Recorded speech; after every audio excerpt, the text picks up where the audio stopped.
Hi, welcome to another children's book story reading by a candidate in the 2024 election process.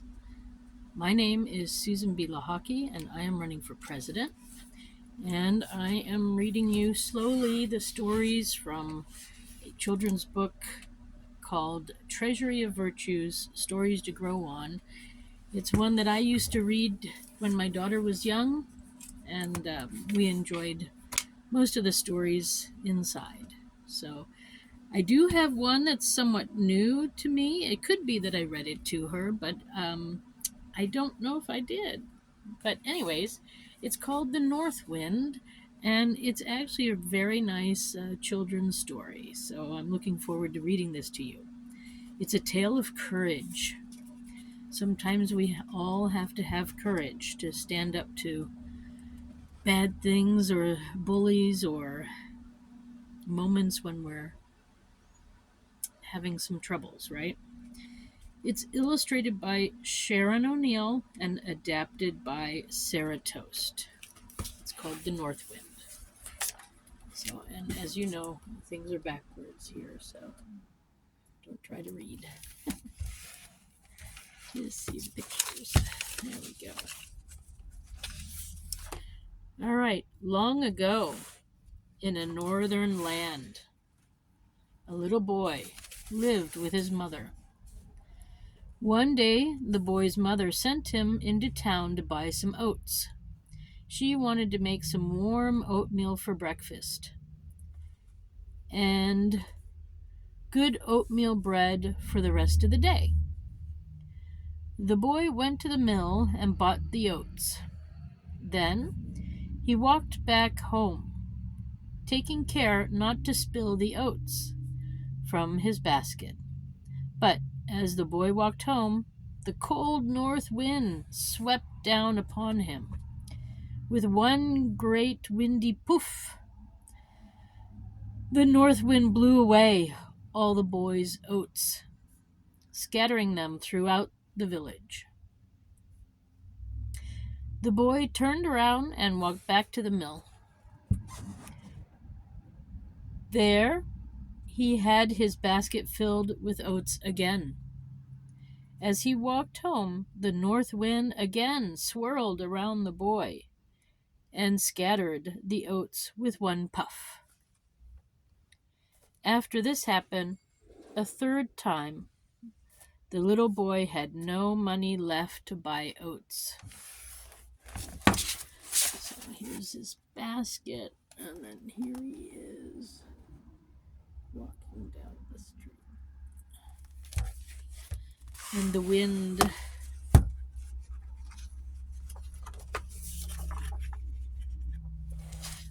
The boy was sad when he got home and told his mother what happened. He made up his mind that he would visit the north wind and try to get the oats back.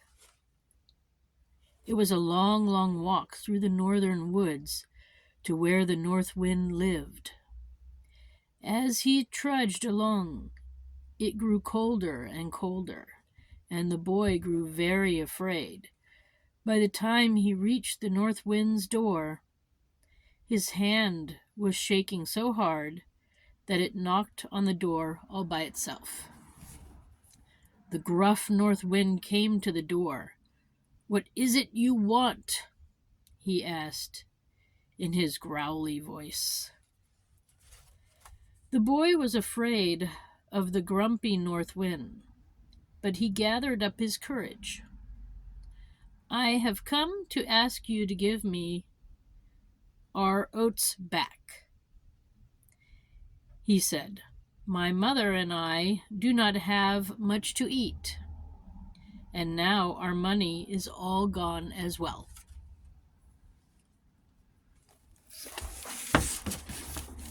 Here he is shivering, going up there, and then here he is knocking on the door and meeting the north wind.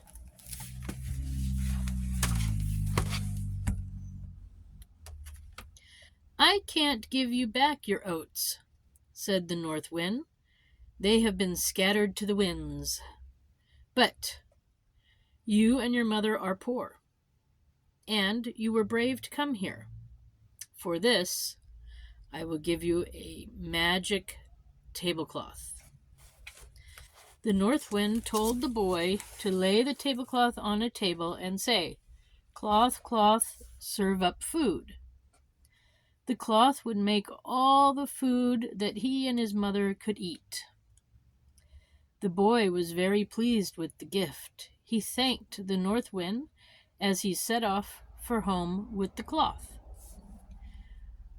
When it began to get dark, the boy decided to spend the night at an inn. He lay the cloth on the table in the dining room and said, "Cloth, cloth, serve up food." The innkeeper was amazed to see all the delicious food appear. He wanted to keep the tablecloth for himself. So there's the cloth, and then there's the innkeeper. See all the food. So it was working.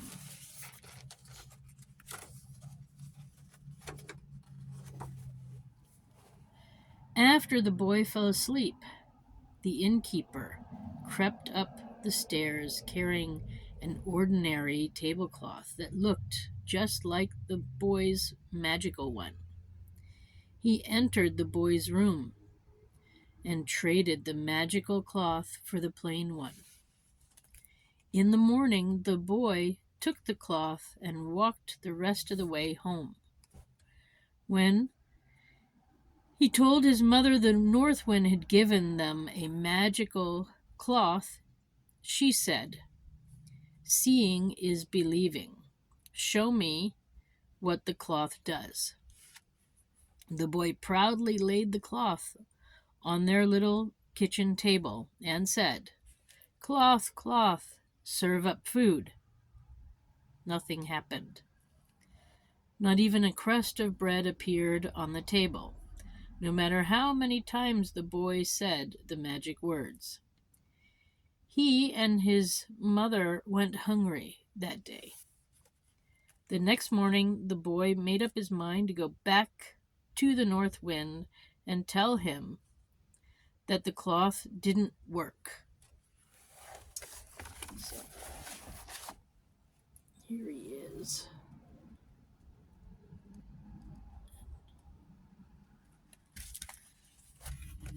The cloth was not working.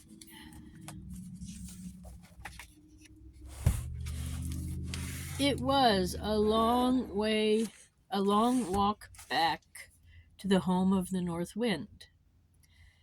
By the time the boy knocked on the door, he was very tired and a little bit scared to complain about the magic cloth.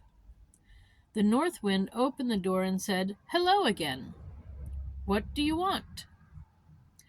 "I've come to tell you that you took our oatmeal and the cloth you gave us doesn't serve food." The boy shivered a little as he spoke. "I don't have another magic cloth, and I don't have any oats," said the north wind. "But I do have a piggy bank that I can give you if you say, 'Piggy bank, make money.' It will give you all the money you need." The boy thanked the north wind and started home with a smile. It was already late when he reached the inn, so he decided to stop there again. So now he's very excited. He's got this piggy bank.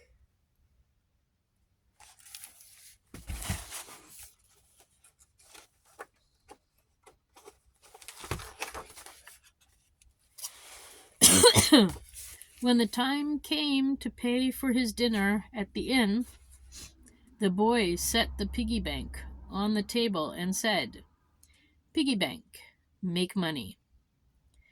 Then he reached into the piggy bank and pulled out enough coins to pay the innkeeper for dinner and for the room for the night. After dinner, the boy went right upstairs to bed. He was sound asleep when the innkeeper crept into the room with an ordinary piggy bank under his arm.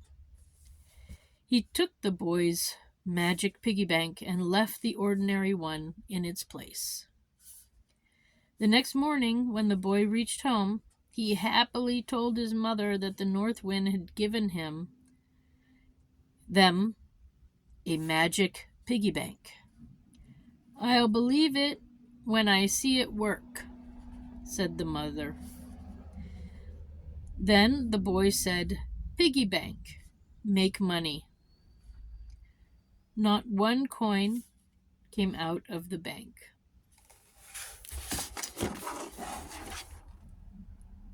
There's the bank, and here's the thief. And the boy sleeping in the back.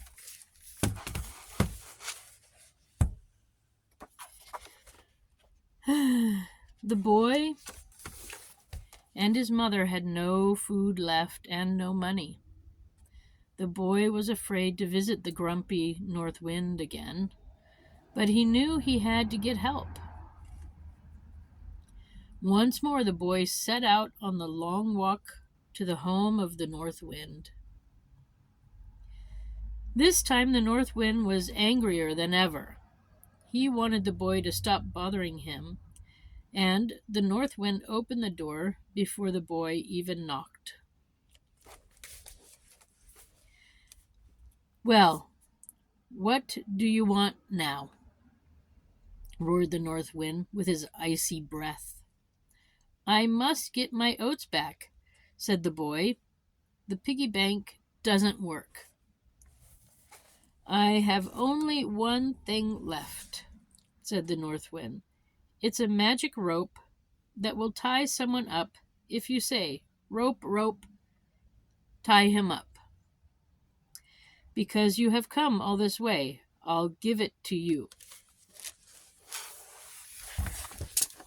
So, there's the magic rope. And here is the north wind explaining how to use it.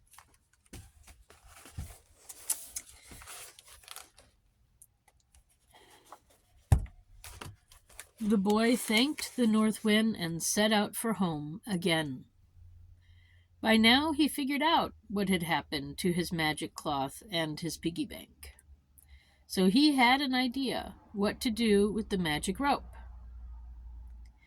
When he reached the inn on his way home, the boy again stopped for the night. Although he didn't have any money, the innkeeper gave him dinner and a place to sleep.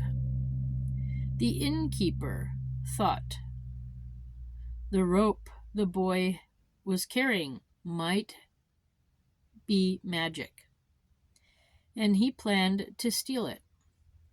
After dinner, the boy went right upstairs to bed, but this time he only pretended to go to sleep. Later, the innkeeper crept into the boy's room to replace the magic rope with the ordinary rope. When he came close to the boy's bed, the boy sprang up and shouted, "Rope, rope, tie him up." The magic rope wrapped itself many times around the innkeeper and tied him up.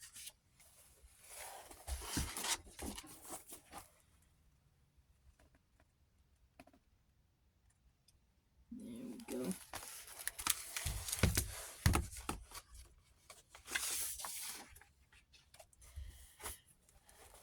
The innkeeper struggled but could not get loose. The boy said, "I won't untie you until you give me back my magic cloth and magic piggy bank." The innkeeper struggled some more, but at last he said, "Take them back, just set me free."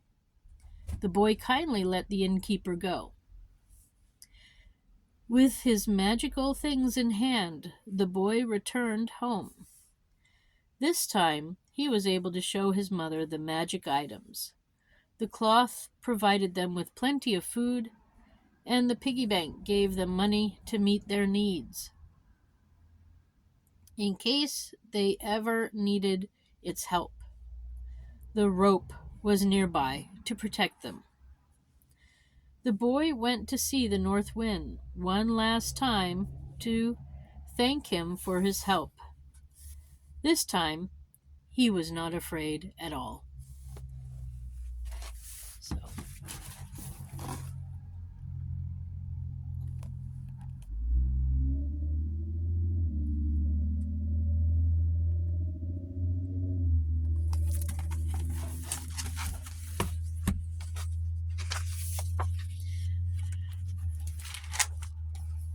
So the end, and it's called One to Grow On, Courage. It took a lot of courage. Courage means doing the right thing, even when you are scared. The boy in this story offers some good examples of courage. Despite being scared, the boy visited the frightening North Wind because he wanted to help his mother, and he knew it was the right thing to do. Fortunately, the North Wind respected the boy's courage and helped as much as he could. The boy learned an important lesson. Sometimes we are afraid when there is really no reason to be. In the end, the boy dealt with bravery with the innkeeper who had stolen his things. Because of the boy's bravery and persistence, he and his mother lived happily ever after. Here we go. Treasury of Virtues. I highly recommend it. So, yes, courage is important. And it's a great story with a good message. Persistence is also good, too. All right. So, thank you for stopping by. It was a pleasure reading to you again, and I wish you a wonderful day. My name is Susan B Lochocki. I'm running for President of the United States, and you can find out more at my website, which is Susan for USA. That's Susan for the number 4 USA.com. Until next week, bye for now.